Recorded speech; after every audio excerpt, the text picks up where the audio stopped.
students, today we will discuss the topic comparing quantity. The chapter number 8 class 7. तो ये एक introduction video है।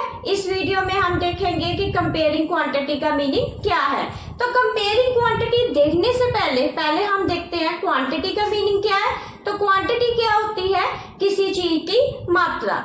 तो हम डेली लाइफ में ऐसे बहुत से एग्जाम्पल को देखते हैं जो हमें क्वांटिटी की फॉर्म में दी होती है, मतलब मात्रा की फॉर्म में दी होती है। तो ये मात्रा किस फॉर्म में होगी? ये वेट में गिवन हो सकती है, टाइम में, मनी में, डिस्टेंस में या कैपेसिटी में। तो वेट में ये क्वांटिटी कैसे गिवन होती है? जब भी आप कोई शॉपिंग करने जाते हैं जो ग्रोसरी से रिलेटेड है, जैसे चावल, आटा, दाल, तो ये आपको हमेशा किलोग्राम या ग्राम में होती है। अगर टाइम की बात करें तो टाइम में दी होगी second, minute, hours, days, month और ईयर्स। अगर मनी की बात करें तो मनी में होगी रुपीस और कॉइन। तो डिस्टेंस में दी हो सकती है किलोमीटर, मीटर और सेंटीमीटर। जैसे आप एक किसी रोड पे जा रहे हो, वो 4 किलोमीटर की है, या किसी रास्ते पे ऐसा है जो 3 किलोमीटर है, तो वो डिस्टेंस आएगा। तो कैपेसिटी में वो क्या होता है? किसी चीज की लिक्विड मात्रा। तो लिक्विड मात्रा कौन सी होगी? लीटर में गिवन होगी। तो ये तो हो गया क्वांटिटी का मीनिंग।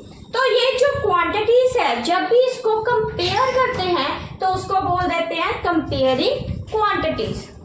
तो आगे देखते हैं हम रेशोस। तो रेशो क्या होती है? किसी चीज का अनुपात। जैसे मैं इसको एग्जांपल से देखती हूँ, राम की जो हाइट है वो 130 सेंटीमीटर दी है और श्याम उसकी जो हाइट दी है 260 सेंटीमीटर गिवन है। तो इसको हम रेशो में लिखेंगे। तो रेशो कैसे हो जाएगी? 130 रेशो 260 सेंटीमीटर। तो ये जो है, अगर हमने राम की रेशो को फाइंड करना हो तो राम की रेशो कैसे फाइंड होगी? 130 अपॉन 260। तो राम को ऊपर लिखेंगे और श्याम को नीचे लिखेंगे। तो मैं ऐसे लिख देती हूँ राम अपॉन श्याम। तो जब इसको कैंसिल करेंगे ये आंसर आ जाएगा 1/2। इसका मतलब 1:2। तो जो राम है वो 1 पार्ट है और श्याम कितने हैं? 2 पार्ट है। मतलब 1 हिस्सा राम का है और 2 हिस्से किसके हैं? श्याम के हैं। ऐसे ही अगर हमने रेशो श्याम की निकालनी हो तो कैसे निकालेंगे? श्याम को ऊपर लिखेंगे और राम को नीचे लिखेंगे। तो ये आ जाएगा श्याम रेशो किसकी लिखेंगे? नीचे राम की। तो श्याम अपॉन राम। तो ये आ जाएगा 260 अपॉन 130। तो इसको कैंसिल करेंगे तो ये आंसर आ जाएगा 2:1। 2/1 आया, इसको लिख देंगे हम 2:1। तो इसका मतलब क्या है? श्याम 2 हिस्से हैं और राम 1 हिस्सा है। तो जब भी आप रेशो फाइंड करो, जैसे राम की करेंगे तो राम ऊपर लिखेंगे, अगर श्याम की निकालेंगे तो श्याम को ऊपर लिखेंगे। आगे देखते हैं परसेंटेज। तो परसेंटेज 3 वर्ड्स को मिलके बना है, वो है परसेंटेज। तो पर का मतलब होता है 1 और सेंट का मतलब होता है 100। तो ये टोटल बन गया 100। तो जो इसका सिंबल होता है वो ये सिंबल है परसेंटेज का।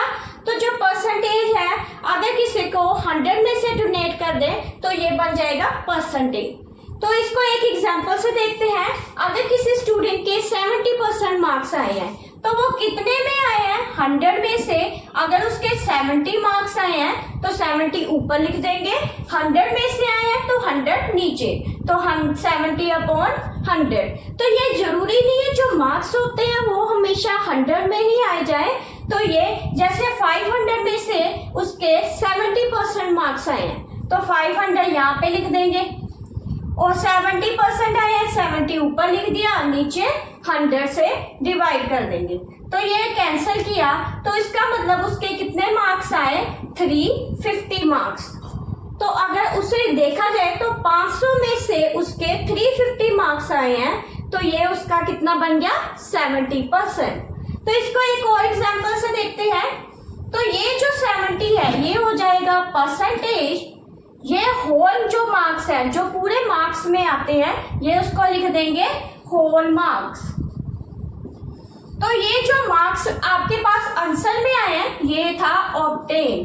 तो जो वैल्यू आई निकली है उसको बोल देते हैं ऑब्टेन। तो इसको एक और एग्जांपल से देखते हैं, जैसे 70/100, तो उसके 70% मार्क्स आए हैं।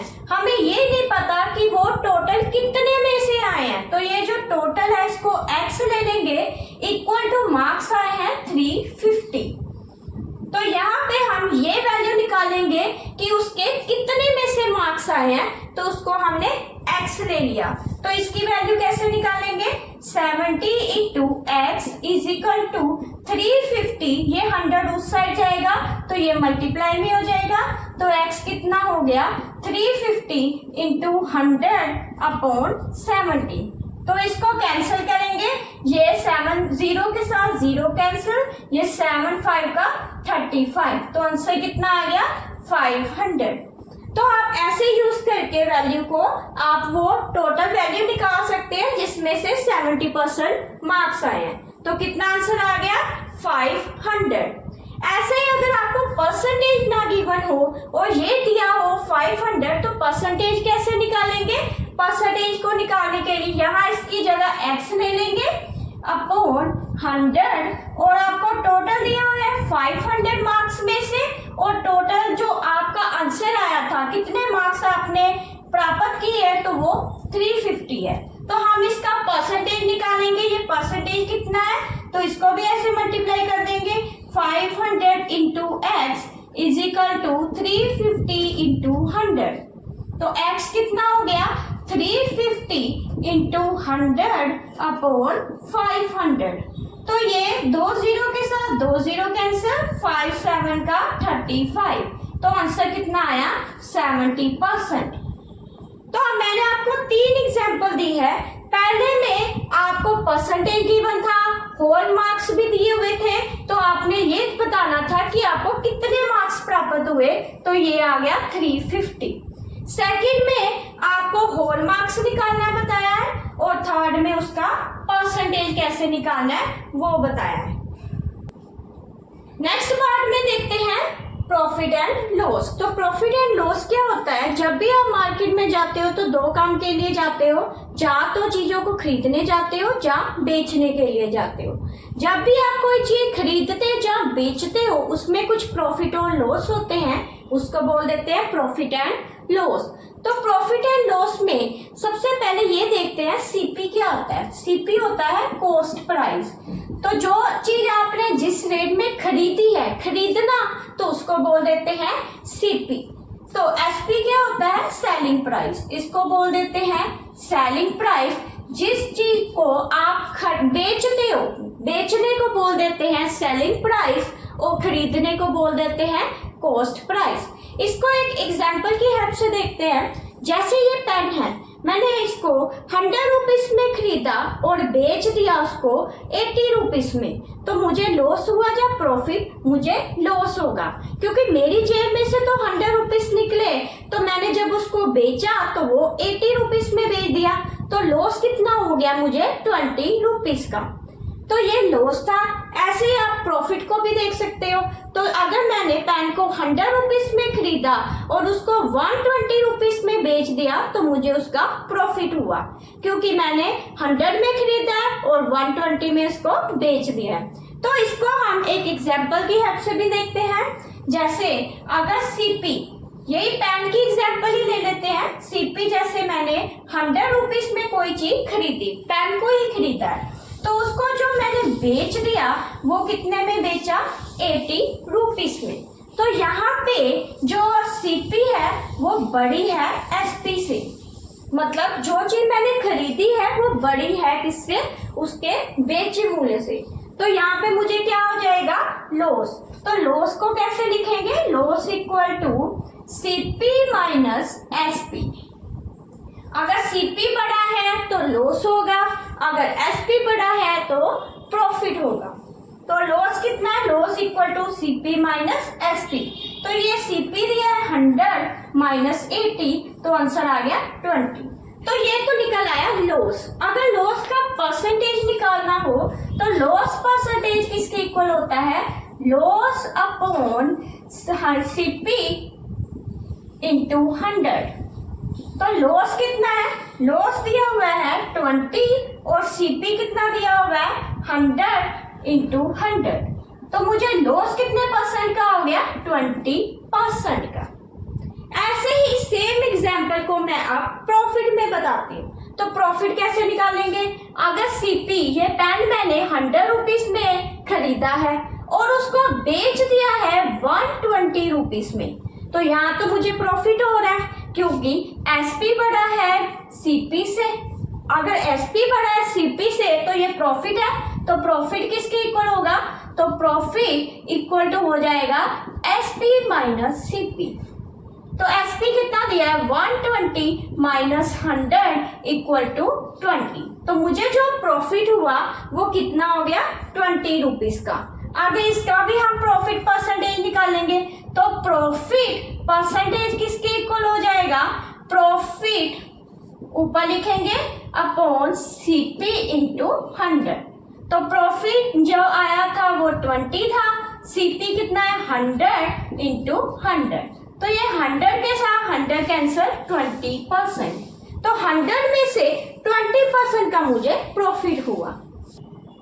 आगे देखते हैं सिंपल इंटरेस्ट। तो सिंपल इंटरेस्ट का मीनिंग क्या होता है? जब भी आप किसी अमाउंट को किसी निश्चित टाइम के लिए उधार पे लेते हो तो उसके लिए जो आपको इंटरेस्ट पे करना पड़ता है उसको बोल देते हैं सिंपल इंटरेस्ट।